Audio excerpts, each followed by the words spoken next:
रक्त एक ऐसा अवयव है जो लगभग 6 से 7 लीटर रक्त हमारे शरीर 2400 घंटे घूमता रहता है। ये एक ऐसा पदार्थ है हमारे शरीर का कि जो स्टेशनरी नहीं, पूरे तरह से मूवमेंटरी है। मतलब पूरे तरह से शरीर में इसका संचलन चलता रहता है, स्टेशनरी नहीं, स्थायी नहीं होता। स्थायी होता है एकदम एंड में। तो स्थायी ना रहे और वो शरीर में अच्छे से चलता रहे, उसके लिए हमारे पास बहुत अच्छे ऐसे प्रोडक्ट्स हैं। और सबसे पहले जान लेंगे कि कौन कौन से ऐसे अवयव हैं रक्त के, क्या क्या, मतलब रक्त का जो कंपोजिशन है वो क्या है, ब्लड डिसऑर्डर्स क्या क्या हो सकते हैं, संबंधी समस्याएं क्या क्या हो सकती है, उनके बारे में बात करेंगे। तो सबसे पहले हम कंपोजिशन देखते हैं, मतलब ब्लड जो है वो किस इससे बना हुआ है, क्या क्या अवयव होते हैं रक्त के।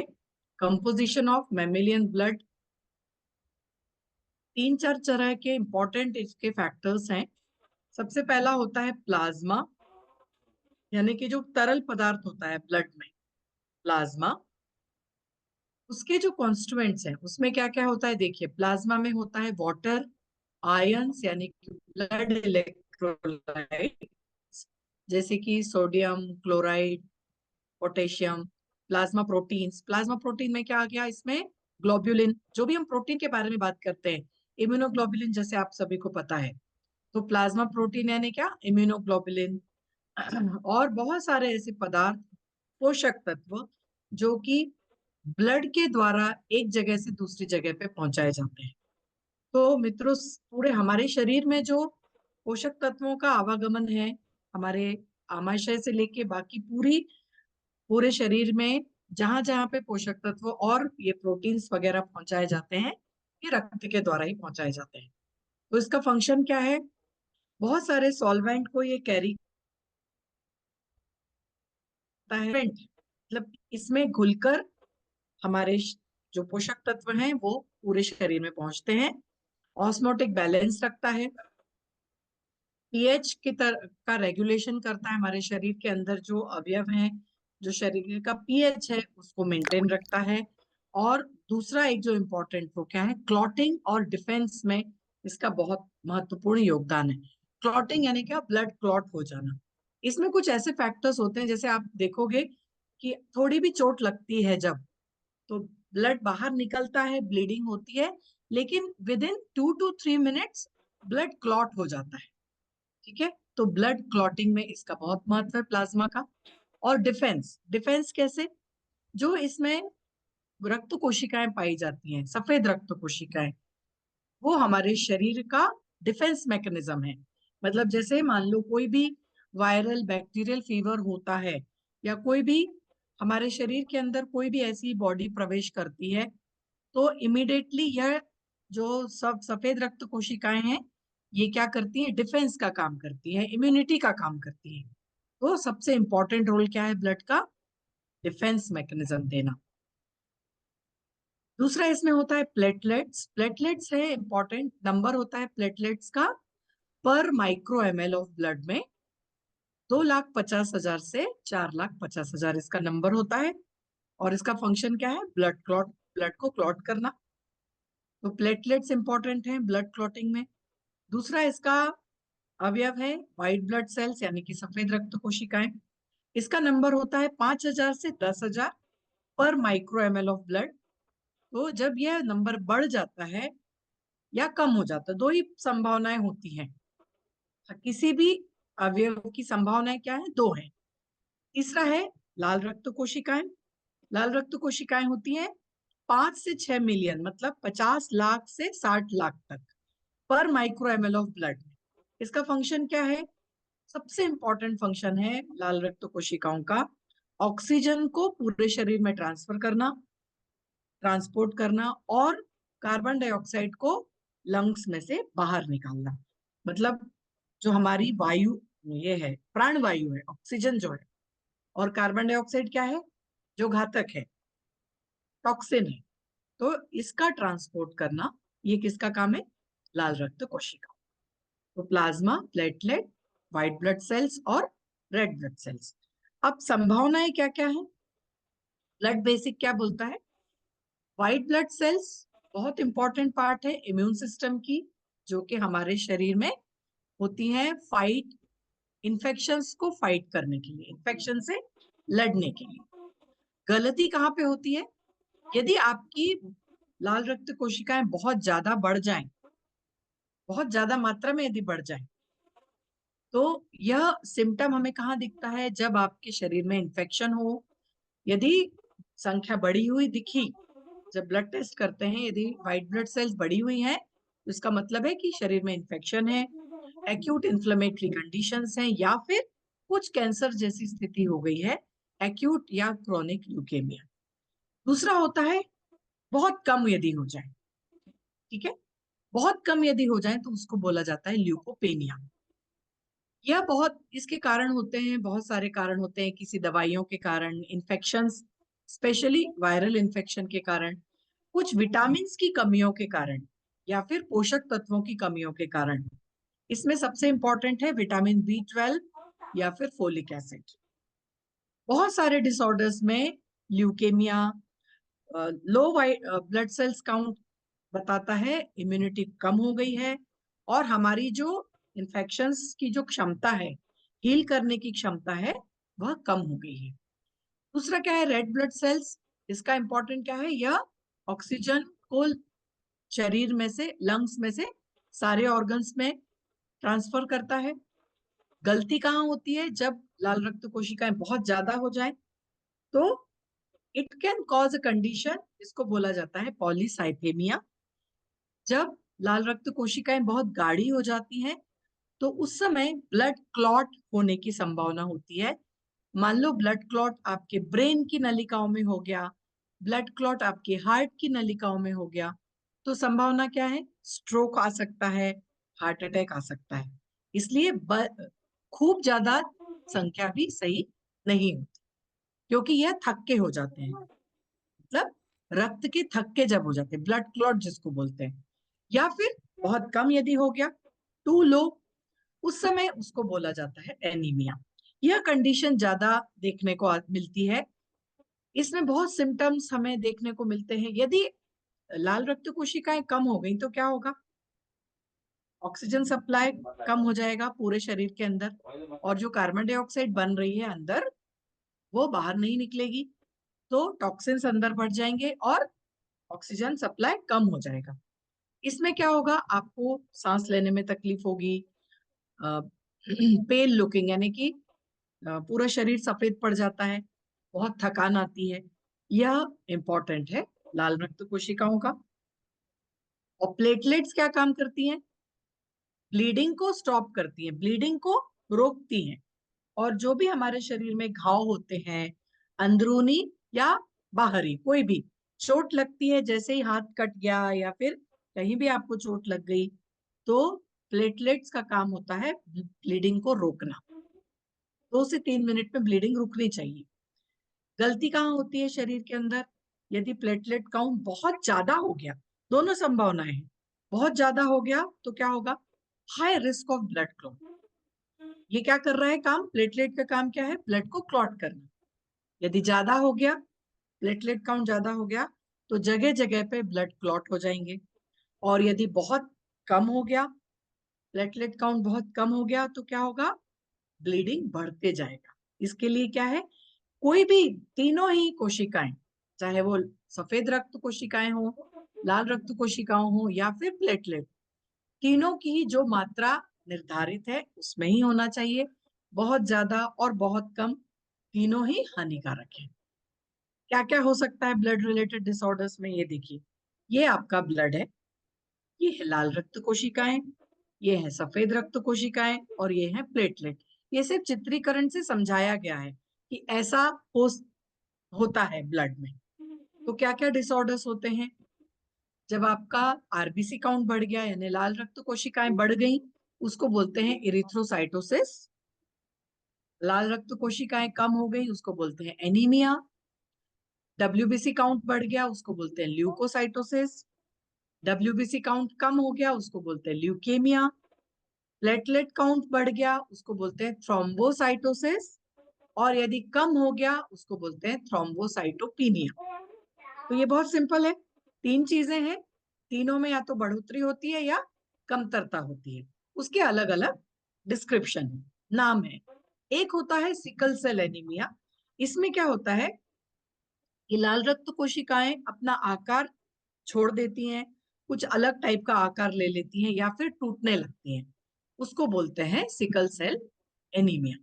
ग्रुप ऑफ डिसऑर्डर जिसमें लाल रक्त कोशिकाएं मिसहैपन यानी क्या, आकार बदल गया या फिर ब्रेकडाउन हो गया, तो इसको बोला जाता है सिकल सेल एनीमिया। अब एक और चीज होती है ब्लड के अंदर, वो है हीमोग्लोबिन। हीमोग्लोबिन क्या है, यह एक प्रोटीन है। ग्लोबिन, हीम यानी रक्त, और ग्लोबिन यानी क्या, प्रोटीन।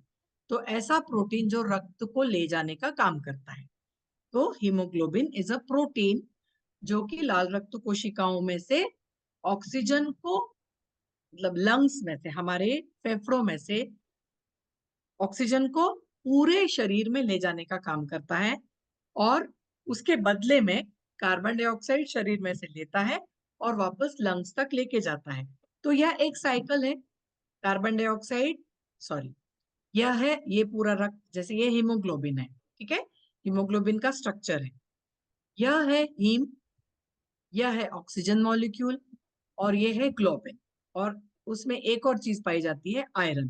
तो यह तीन चीजों से मिलके बनता है हीम और आयरन। यह हीमोग्लोबिन में इंपॉर्टेंट, मतलब हीम हो गया प्रोटीन, रक्त, लाल रक्त कोशिकाएं, और आयरन उसमें पाया जाता है।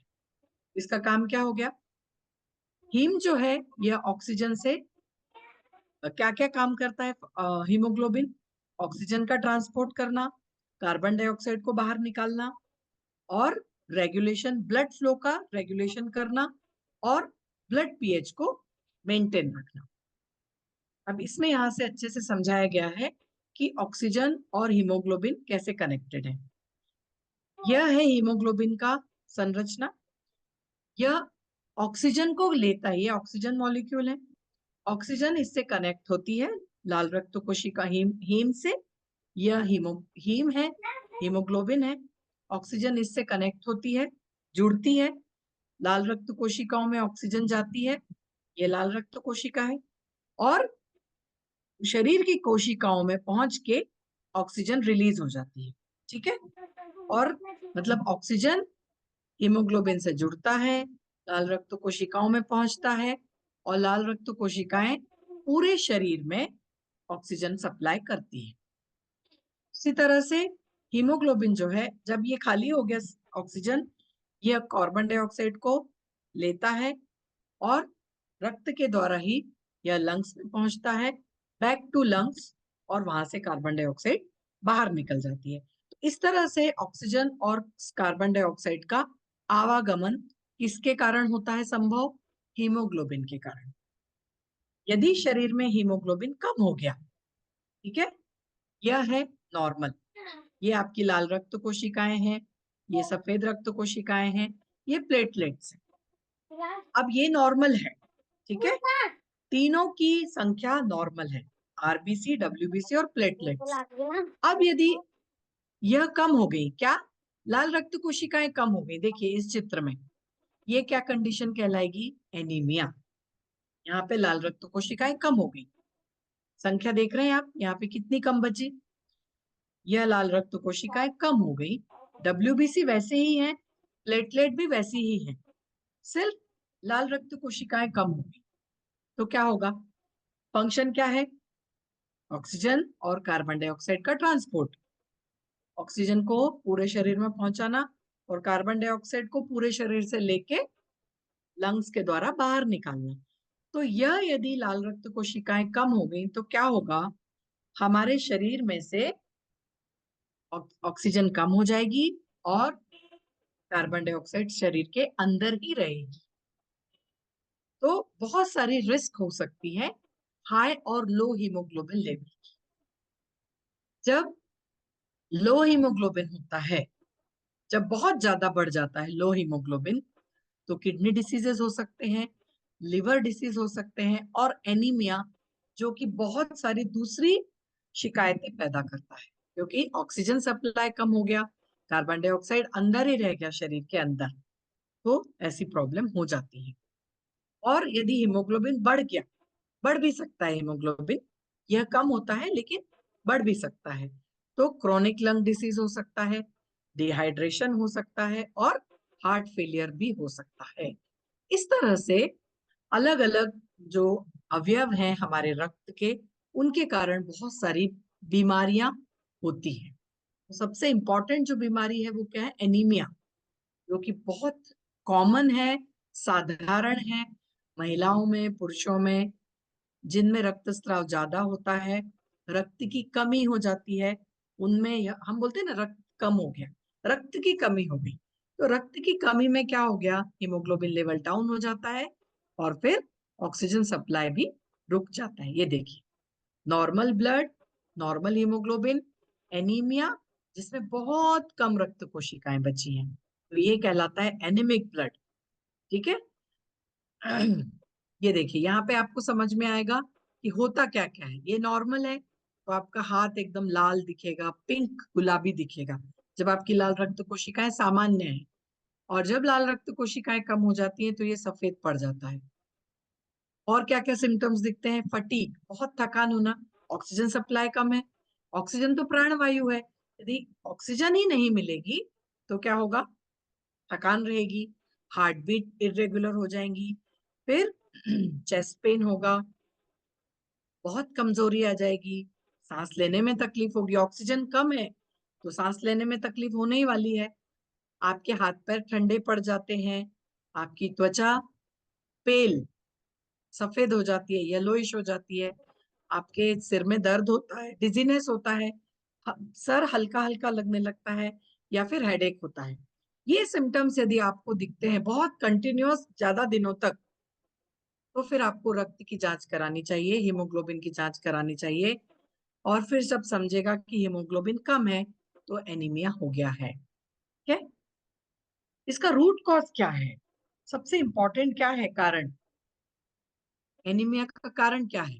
देखिए, आयरन डेफिशिएंसी, हमारे पोषक तत्व सब, हम जो भी आहार लेते वहीं से शुरुआत है सबकी, जो भी आहार ले रहे हैं उसमें कमी कहाँ हो रही है?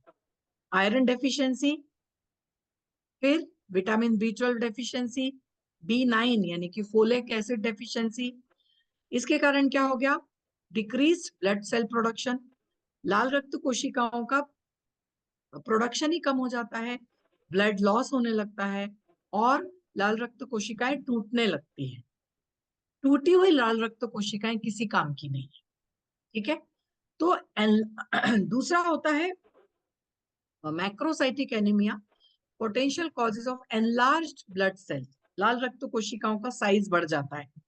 यह भी विटामिन B12 या फिर फोलेट डेफिशिएंसी के कारण है। ये देखिए, ये चीज बार बार आ रही है, विटामिन B12, इसका बहुत ध्यान रखना है। लिवर डिसीज हो सकता है, मेल एब्जॉर्प्शन, मतलब शोषण, अवशोषण अच्छे से नहीं हुआ है, यदि जो भी हमने पोषक तत्व खाए उनका अवशोषण यदि सही से नहीं हुआ तो भी यह हो सकता है। ज्यादा अल्कोहल का प्रमाण शरीर के अंदर रहे, परनीशियस एनीमिया और हाइपोथायरॉयडिज्म।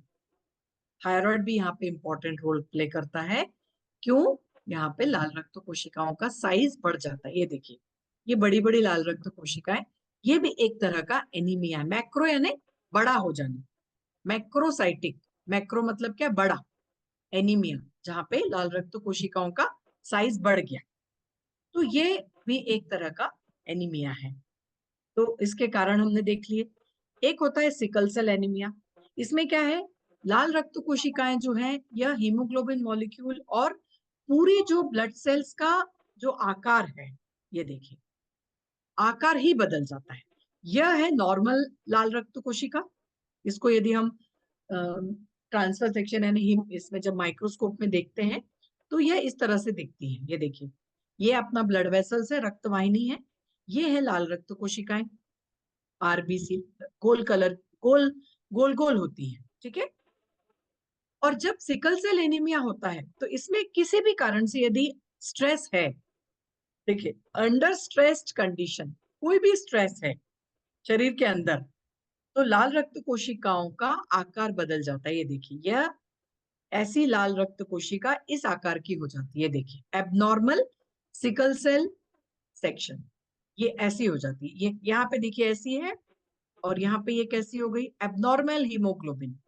हीमोग्लोबिन का आकार भी बदल जाता है, और सिकल शेप यानी पूरी तरह से उसका स्ट्रक्चर बदल गया।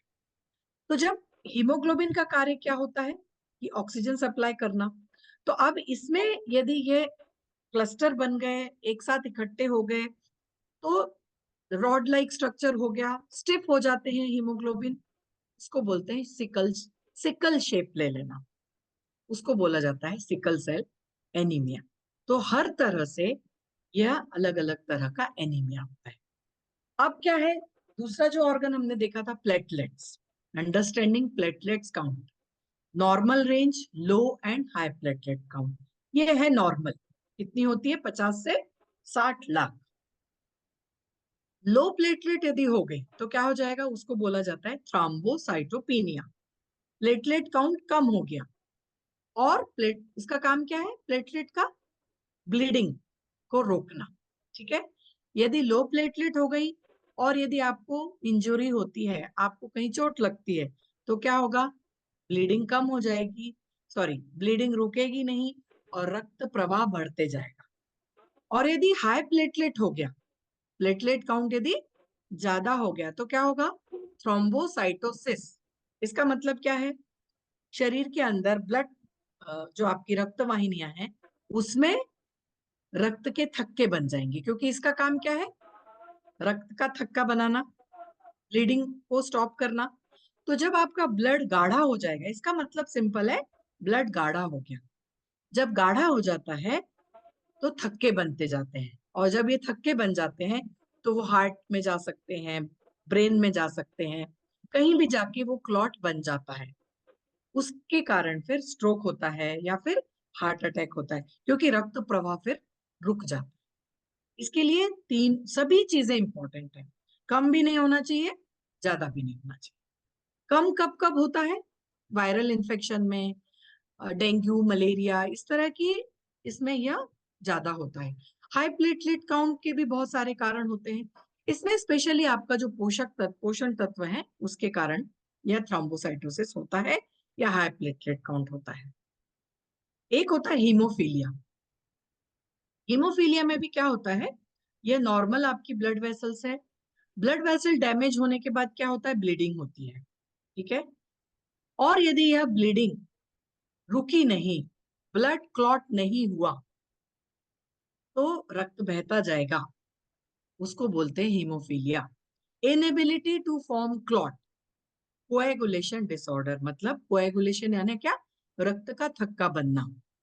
तो यदि यह नहीं हुआ, थक्का नहीं बना, 2 से 3 मिनट में ब्लड क्लॉट होता है, उसका ब्लीडिंग टाइम उसको बोलते हैं, ब्लीडिंग टाइम और क्लॉटिंग टाइम। तो 2-3 मिनट तक रक्त बहता है, और उसके इमिडिएटली बाद आप देखोगे रक्त का बहना रुक जाता है, क्योंकि वहां पे क्लॉट बन गया। और यदि यह नहीं हुआ तो कोएगुलेशन डिसऑर्डर हो गया, उसको बोलते हैं हीमोफीलिया। तो ये अलग अलग तरह के डिसऑर्डर्स हमारे शरीर के अंदर पाए जाते हैं। लो प्लेटलेट काउंट का कारण क्या है, ये भी जान लेंगे। मेडिकल कंडीशंस होती हैं, सबसे पहला न्यूट्रिशनल डेफिशिएंसी, मेडिकेशंस, कुछ दवाइयां ऐसी होती हैं जिनके कारण प्लेटलेट काउंट कम हो जाता है। इम्यूनिटी यदि कम रहती है तो भी हो जाता है, वायरल इन्फेक्शंस में, स्पेशली डेंगू, मलेरिया में।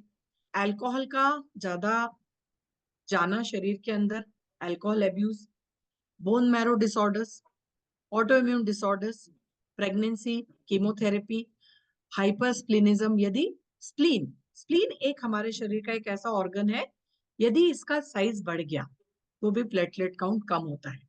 जेनेटिक फैक्टर्स, तो ये कुछ कारण होते हैं जिनके कारण प्लेटलेट काउंट कम हो जाता है। प्लेटलेट काउंट यदि कम हो गया, ऐसे इसको बोला जाता है, हाँ, दो चीजें होती हैं, प्लेटलेट काउंट बढ़ गया या फिर कम हो गया।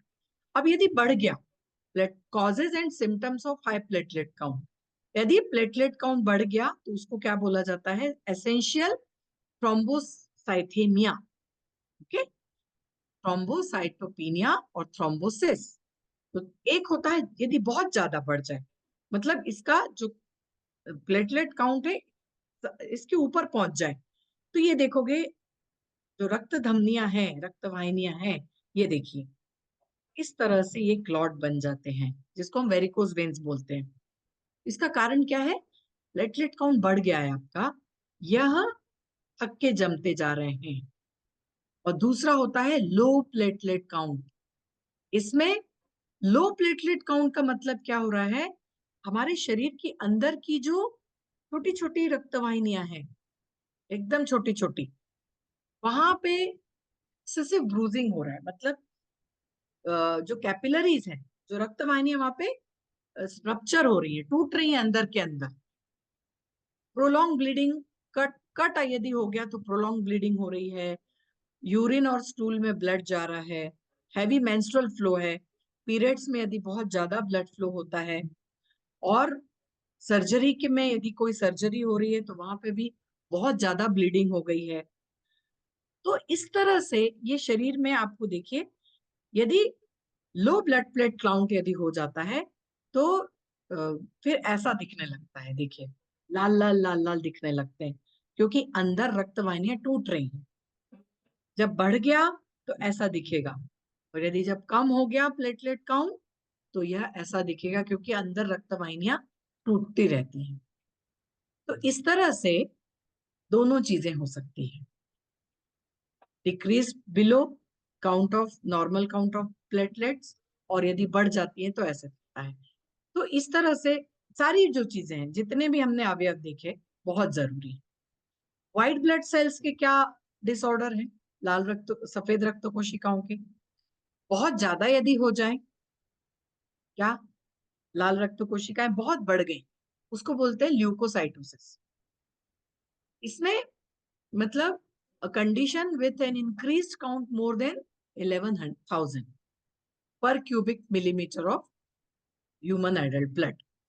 11,000 से यदि ये बढ़ गई, नॉर्मली ये होती है 5 से 10,000 काउंट इसका, लेकिन यदि ये 11,000 से बढ़ जाती है सफेद रक्त कोशिकाएं, उसको बोलते हैं ल्यूकोसाइटोसिस।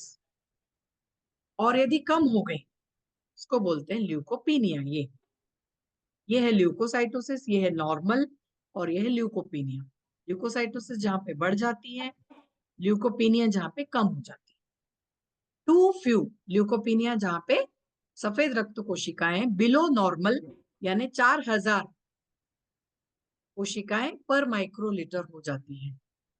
या फिर एबनॉर्मल फंक्शन, यदि फंक्शन है जहां पे कोई इन्फेक्शन बढ़ गया, या फिर कैंसर जैसी कंडीशन आ गई, ल्यूकेमिया या फिर लिम्फोमा इसको बोलते हैं। एबनॉर्मल फंक्शन होता है जहां पे बहुत ज्यादा इसकी संख्या बढ़ जाती है, लाल रक्त को सफेद रक्त कोशिकाओं। तो ये अलग अलग कंडीशन हमें मिलती है। तो इसकी सफेद रक्त कोशिका, तो इसमें समस्याएं क्या क्या आ रही हैं? श्वेत रक्त कोशिकाओं की हानि होना, हिमेटोलॉजिकल डिसऑर्डर, ल्यूकोपीनिया या लो डब्ल्यूबीसी, प्लेटलेट्स की कमी, हीमोग्लोबिन की कमी। अब आयुर्वेद के हिसाब से यदि देखेंगे तो रक्त हमारे शरीर में धातु की तरह काम करता है। रक्त एक धातु है आयुर्वेद में, ठीक है। रक्त हमारे शरीर का सबसे महत्वपूर्ण ऑर्गन है, जिसकी मदद से सभी अंगों को पोषण मिलता है।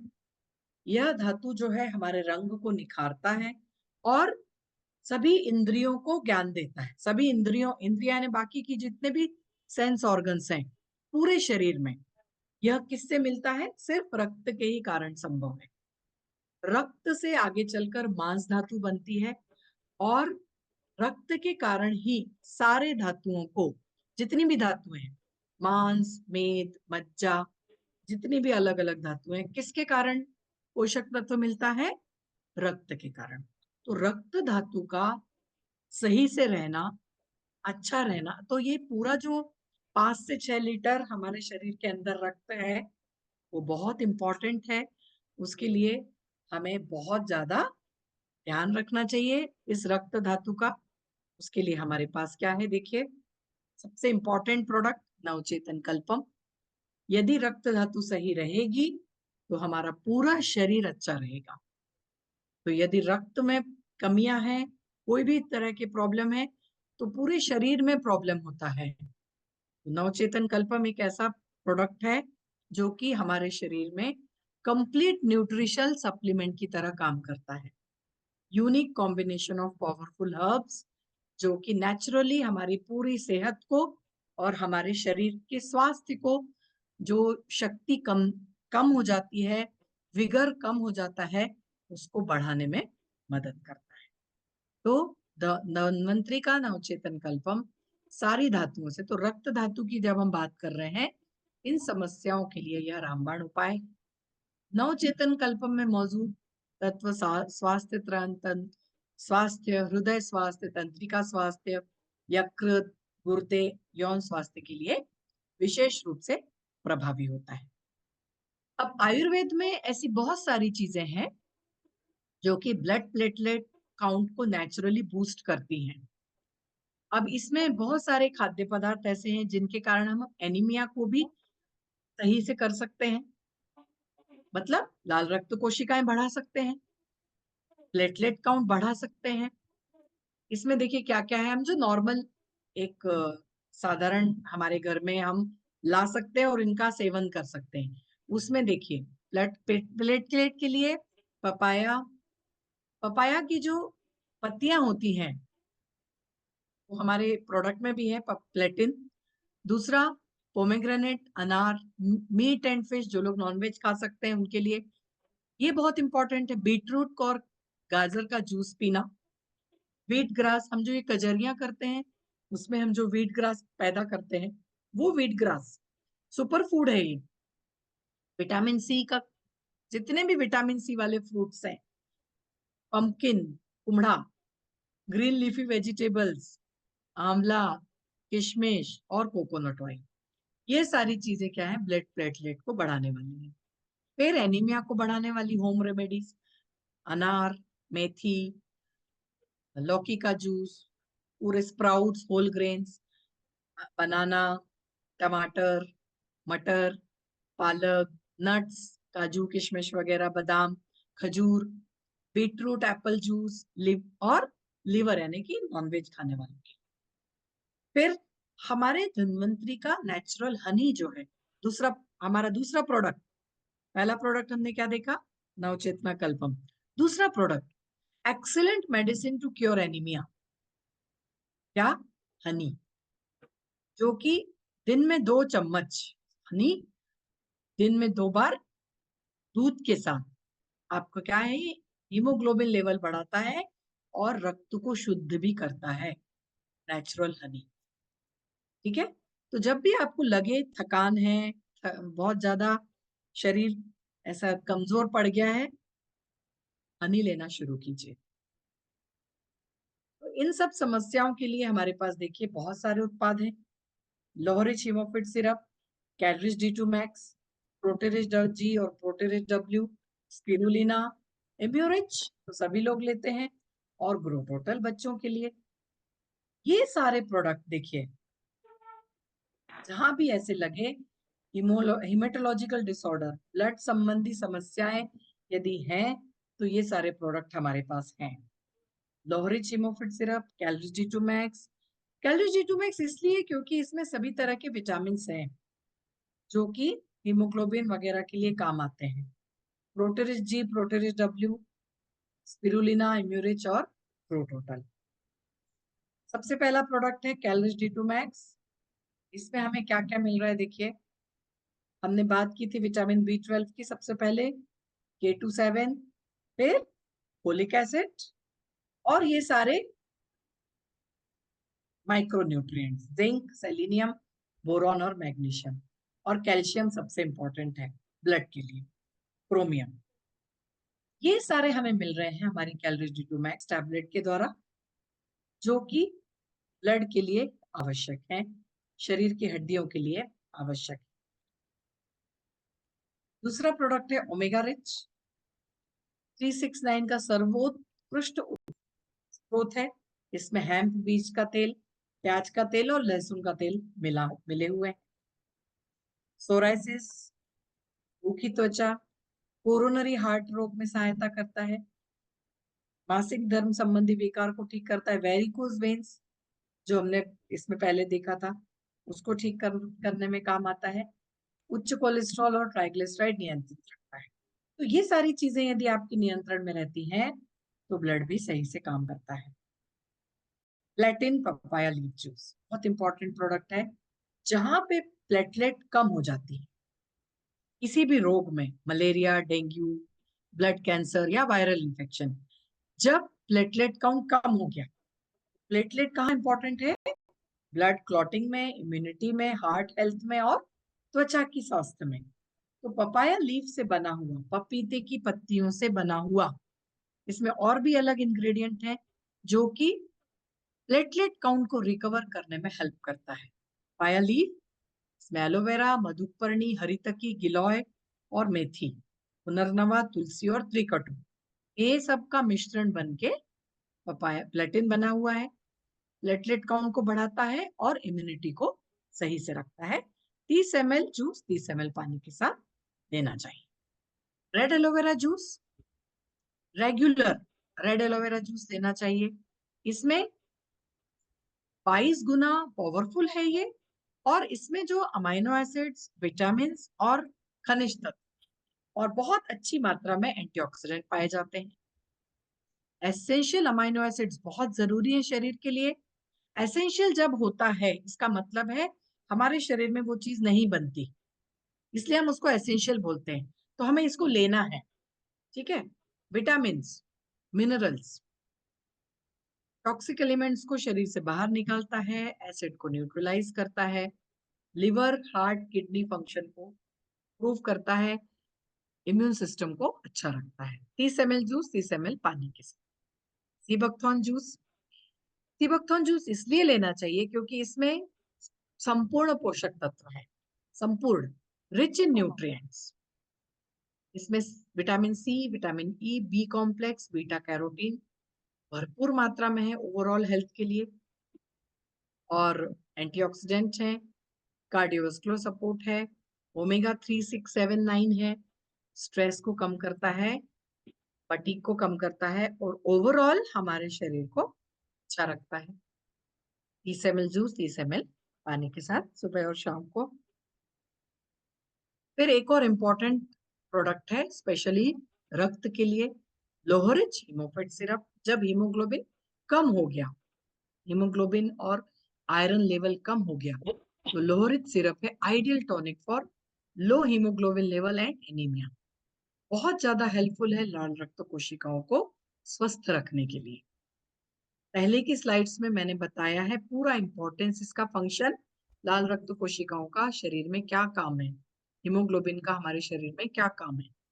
तो लोहरिच हीमोफिट सिरप जो है आइडियल रखता है आयरन लेवल को, फटीग कम करता है, कमजोरी कम करता है, रूटीन वर्क आपका अच्छा रखता है और अच्छी नींद देने में सहायता करता है, हार्ट को हेल्दी रखता है।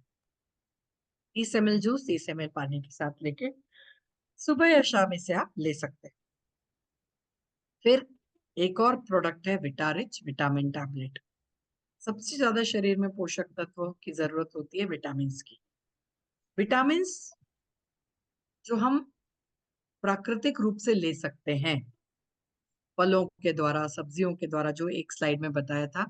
मान लो आपके पास समय नहीं है, आप नहीं जा पाते हो, बाजार नहीं जा पाते हो, अलग अलग फ्रूट फल नहीं ला सकते हो, विटारिच विटामिन टैबलेट का बॉक्स रखिए अपने पास।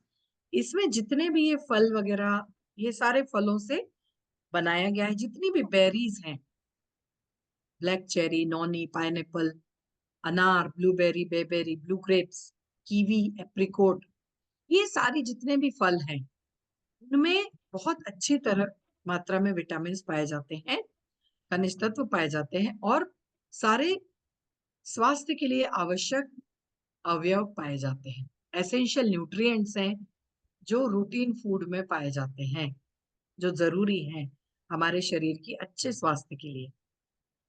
विटामिन एंटीऑक्सीडेंट से भरपूर है, विटामिन सी से भरपूर है, इसके लिए इम्यून बूस्टिंग प्रॉपर्टीज हैं, डाइजेशन अच्छा करता है, ब्लड प्रेशर, ब्लड कंट्रोल और ब्रेन हेल्थ को सपोर्ट देता है।